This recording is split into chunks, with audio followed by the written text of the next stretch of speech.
Assalomu alaykum. Men uchun aziz bo'lgan aka-ukalar, opa-singillar, sizlarni yana bir bor kanalimizda ko'rib turganimizdan xursandmiz.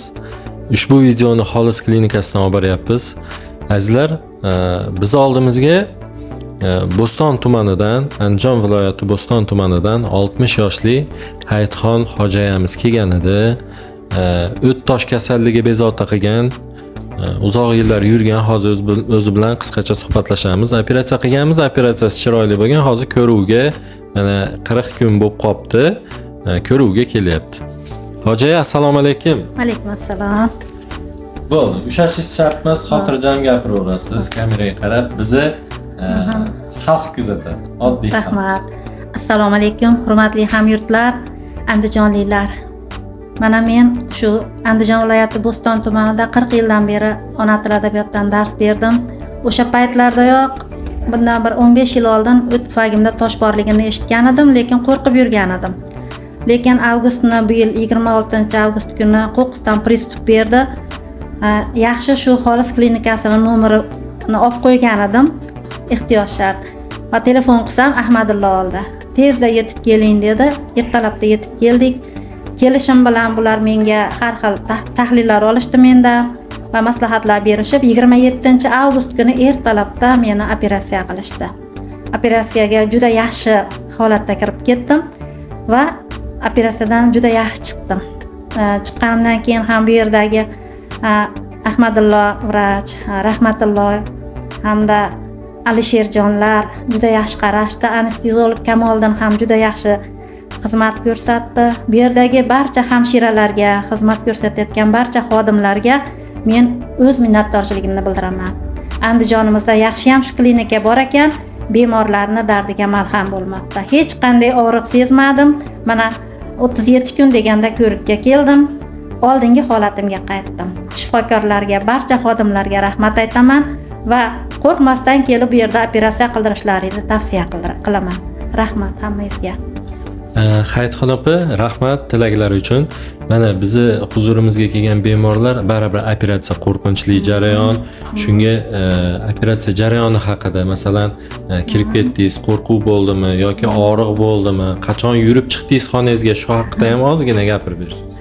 Men o'sha pristup bilan 26-kuni kelganimda juda og'ir ahvolda kelgandim. Xuddi bir to'lg'oq azobidek qiynalib kelib, nima qilganimda Ahmadullo aytdiki, "Opa, yana bir kun sizni tayyorlaymiz operatsiyaga" deganda, "Yo'q, chidamayman" desam, "Biz sizga ukollar qilamiz, ertaga o'z oyog'ingiz bilan yurib chiqib ketasiz operatsiyaxonadan" deganda ishonmagan edim.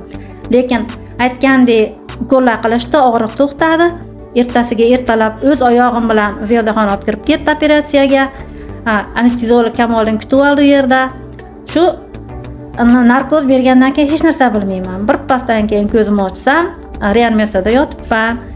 Og'zimga nimalar ulangan, kislorodlar. Lekin juda yaxshi xizmat qilishdi. Bir kun reanimatsiyada yotdim.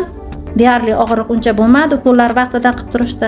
Ertasiga erta bilan reanimatsiyadan o'z oyog'im bilan yurib palatamga chiqdim. Palataga chiqqanimda ham o'sha ukollarni vaqtida qilib turishdi. Deyarli og'riq sezmadim. Parhezam ortiqcha emas. Juda tez ovqatga kirib ketdim. Natijada mana kuch to'plab tezda sog'ayib ketdim. Hech qanday qo'rqinch yo'q. Men o'ylaganday vahima emas ekan. O'rtoqlar, qo'rqmasdan iloji bo'lsa pristup bermay turib kelib oldiringlar. Men pristup bilan keldim, lekin shunda ham 5-kuni javob bo'lib chiqib ketdim o'z oyog'im bilan. Rahmat vrachlarga. Azizlar, Xolis klinikamizda o't tosh kasalligini zamonaviy usulda operatsiya qilamiz. Ya'ni bu laparoskopik xolitsistektomiya deydi. Buni xalq bilmaganligi uchun lazer deb xalqimiz shunaqa tanigan. Bu operatsiyadan keyin agar vaqtida keladigan bo'lsangiz, operatsiya bo'lgan kuni yurib xonangizga chiqasiz. Birinchisi, ikkinchisi 2-3 kundan keyin uyingizga ketasiz. 1 oylik parhezimiz bor. 1 oydan keyin uyda ovqatlarga qo'shilamiz. Bu zamonaviy operatsiya, butun dunyo shu operatsiyani qilyapti va Xolis klinikamizda biz ham xuddi shu operatsiyani qilamiz.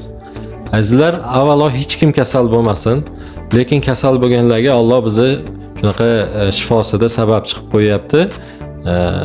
Demoqchi bo'lganim, agar kimdadir o'tida tosh bezovta qilayotgan bo'lsa, har xil joylarga bormasdan, kestirib operatsiya qildirmasdan laparoskopik usulda qayerda bo'lishidan qat'iy nazar laparoskopik usulda operatsiya qildirishingizni talabdorimiz shunaqa taklifni biz beramiz. Sababi bizni oldimizga keling operatsiya qilib beramiz demaymiz. Xohlagan joyingizda laparoskopik usulda operatsiya qilishingiz mumkin. Kelsangiz biz qilib beramiz yoki o'zingiz tanlagan, tanish bilishingiz bo'lsa, kestirmasdan operatsiya qildiring va tezroq oyoqqa turing, sog'lom bo'lib oilangizni davrasiga qayting. Sog' bo'ling, omon bo'ling, o'zingizni ehtiyot qiling. Yaxshi kunlarda ko'rishguncha.